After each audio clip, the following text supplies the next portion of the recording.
Dünən imtahanların nəticələri açıqlandı və qəbul olanları təbrik edirəm, amma bugün qəbul olmayanlar və onların valideynləri ilə danışmaq istəyirəm.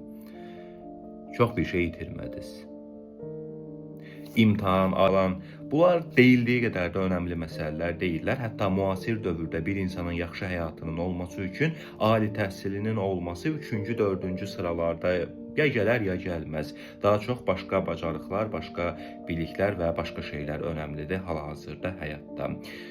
Ali təhsilin olması yaxşı həyatın qarantiyası deyil, hətta bəzən insan üçün ən böyük vaxt itkilərindən biri belə ola bilir.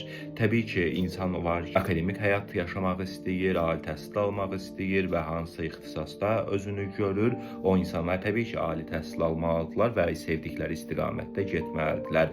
Amma hər kəs üçün vacibdir və olmayan insanlarda problem olur həyatlarında. Bu düşüncə yanlış bir düşüncədir.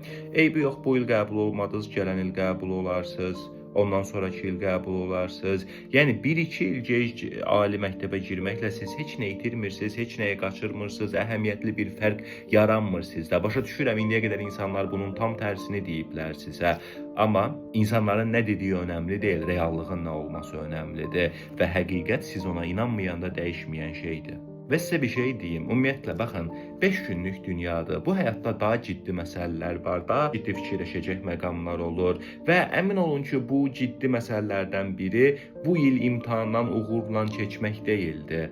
Bu sizin həyatınızda çox da önəmli rol oynayacaq bir hadisə deyil. Bu il keçmədiniz, gələn il keçərsiniz. Hər kəsdə ola bilir belə şeylər. Bütün insanlar uğursuz ola bilərlər. Bütün insanların ilk sınamaları pis ola bilər. Məndə də olubdu, başqalarında da olubdu, sizdə də olur. Bu çox normaldır. Hələ həyatınızda bundan sonra uğursuzluqlarınız olacaq, uğurlarınız olacaq. O dəqiqə pis olmaq, ondan sonra mən yaşıtlarımdan geri qaldım, mən kifayət qədər ağıllı deyiləm, bacarıqlı deyiləm, savadlı deyiləm, dəyərli deyiləm. Bu düşüncələrə girmək lazım deyil. Dediyim kimi, bütün insanların bacarıqsız olduğu məqamları var.